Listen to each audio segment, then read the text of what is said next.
L'instant philo. La nature, fantasme ou réalité? Quand on veut aborder philosophiquement la notion de nature, on se heurte rapidement à quelques obstacles sérieux. Car il faut d'abord en donner une définition générale, ce qui n'est pas du tout évident.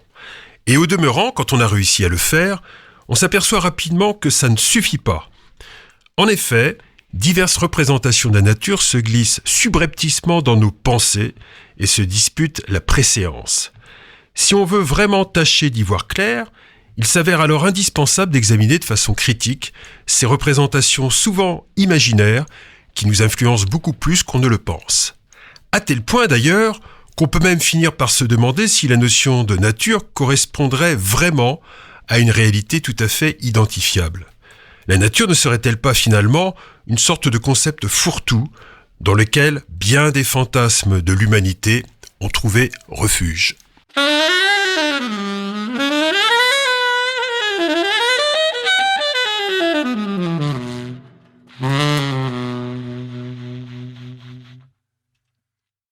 L'humanité a créé des objets techniques, des législations, des langues ou encore des œuvres d'art qui n'auraient jamais pu voir le jour sans elles. Mais les animaux sauvages, les plantes, les montagnes, les continents, ainsi que l'ensemble des planètes et des galaxies n'ont jamais eu besoin des hommes pour apparaître, pour mener leur bonhomme de chemin et parfois disparaître. On voit par ces considérations simples que la nature désigne habituellement tout ce qui existe indépendamment des productions intentionnelles de l'homme. La nature se distingue alors de l'artifice et de la culture. Elle se caractérise également par son aspect englobant. La Terre et l'univers dans lesquels nous vivons existaient bien avant nous et seront encore présents quand toute trace de notre espèce sera effacée. Enfin, la nature a sa propre logique. Les lois naturelles ne se confondent pas avec les lois humaines. Reste que l'homme détient la faculté de pouvoir transformer en profondeur son milieu de vie. Et si beaucoup de personnes actuellement se rassemblent sous l'étendard de la protection de la nature, comme en témoigne ce qu'on appelle la vague verte aux dernières élections municipales en France, c'est précisément parce que la modalité actuelle des interventions humaines sur son environnement finit par créer de graves problèmes. Ces derniers ont pour nom pollution dévastatrice, changement climatique et 6e extinction massive des espèces animales. Face à cela, le remède le plus souvent avancé consisterait à rééquilibrer la balance, à rompre avec une exploitation violente des ressources sur Terre et à redonner plus de place à des logiques respectueuses de notre environnement. La conjoncture actuelle nous invite à adhérer spontanément, on le constate, à une représentation positive de la nature. Pourtant, il existe des représentations concurrentes, beaucoup plus critiques, qui ont leur cohérence et dont l'examen va nous conduire à approfondir la réflexion. Le poète Charles Baudelaire montre ainsi, avec brio, qu'on peut être très sceptique au sujet de certaines représentations trop élogieuses de la nature. Voici ce qu'il écrit en 1855 à un de ses collègues. « Mon cher Desnoyers, vous me demandez des vers pour votre petit volume, des vers sur la nature, n'est-ce pas? Sur les bois, les grands chênes, la verdure, les insectes, le soleil sans doute. Mais vous savez bien que je suis incapable de m'attendrir sur les végétaux, et que mon âme est rebelle à cette singulière religion nouvelle, qui aura toujours, ce me semble, pour tout être spirituel, je ne sais quoi de Tchokin. Je ne croirais jamais que l'âme des dieux habite dans les plantes. Et quand même, elle y habiterait, je m'en soucierais médiocrement, et considérerait la mienne comme d'un bien plus haut prix que celle des légumes sanctifiés. J'ai même toujours pensé qu'il y avait dans la nature florissante et rajeunie quelque chose d'affligeant, de dur, de cruel, un je ne sais quoi qui frise l'impudence. Le jugement de Baudelaire, on le voit, est d'une ironie mordante. Et il se moque, non sans quelques raisons, d'une nature sur laquelle certains s'extasient jusqu'à sombrer dans le ridicule. Sur la nature, comme sur bien d'autres choses, on se raconte des histoires. L'idée qu'on s'en fait est bien souvent passée dans le creuset de l'imaginaire, qui sait si bien donner forme au fantasme humain. Plus qu'une réalité objective, la nature semble être ainsi, dans bien des cas, un miroir sur lequel l'homme projette ses préoccupations et ses aspirations profondes. Parfois, il faut le dire, bien naïve. J'aime la nature, elle est fleurs des champs. Mon cœur est tout ému, et Dieu que c'est touchant. Je vais m'étendre sur l'herbe tendre, en écoutant d'un œil distrait l'odeur si forte des forêts. La,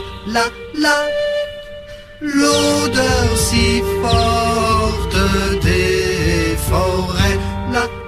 La. Les rapports réels de l'homme avec la nature prennent appui principalement sur deux représentations fantasmatiques qu'il s'agit maintenant de présenter à gros traits. On songe tout d'abord à la figure de la mère nature, protectrice et englobante à laquelle les hommes ont cru pouvoir longtemps faire confiance. Souvent, comme le souligne Baudelaire, cette idéalisation de la nature va avec une sacralisation. Les religions animistes, qui voyaient des forces pourvues d'intentionnalité, auxquelles on pouvait adresser des prières un peu partout, dans les forêts, les étendues d'eau et les phénomènes météorologiques, ont proposé ainsi des fables rassurantes et indispensables pour l'équilibre de l'humanité primitive.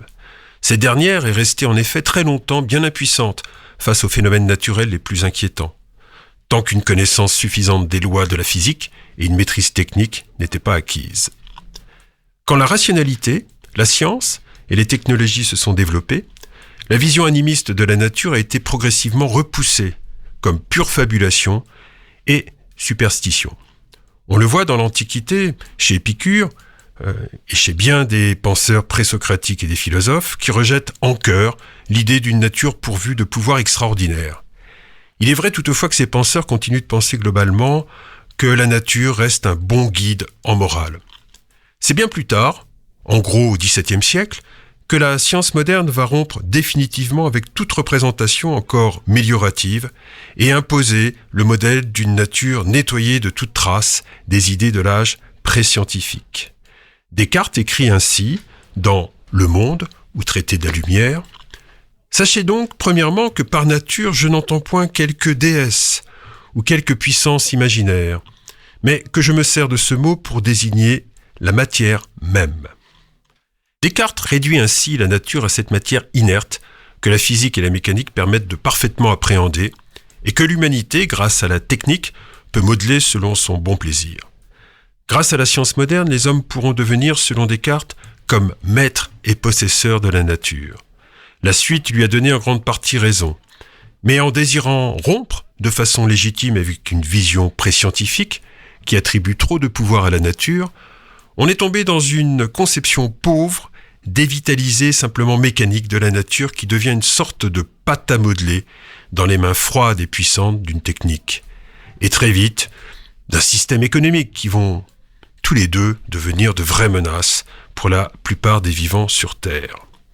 Cette représentation fictive d'un monde, censé être divisé en une nature matérielle et une humanité toute puissante, a en effet préparé le terrain à un scénario d'exploitation sans précédent de la biosphère par les humains. C'est ainsi que le philosophe américain Jason Moore estime qu'en réalité, le capitalisme n'est pas une société qui exploite la nature, mais bien plutôt une manière violente de régir un monde fondé sur la croyance, tout à fait idéologique, en une séparation pratique et intellectuelle d'une société humaine, d'une part, et d'une nature matérielle, d'autre part. Les deux représentations opposées de la nature que nous avons examinées continuent de parler à beaucoup de personnes, même si elles sont évidemment fausses, car elles entrent encore en résonance avec des aspirations toujours présentes dans l'âme humaine. Le désir de se rassurer s'incarne ainsi dans la vision pré-scientifique, et le désir de dominer joue tout son rôle dans la représentation mortifère que les modernes se font de la nature. Dans la prochaine émission de l'été, celle du dimanche 23 août, nous nous demanderons comment la pensée actuelle, consciente des nouveaux défis écologiques à relever, envisage de façon très critique et bien plus réaliste la notion de nature. Enfin, vous pourrez retrouver le texte ainsi que les références philosophiques et musicales de cette émission sur le site de l'Association de la Maison de la Culture du Havre.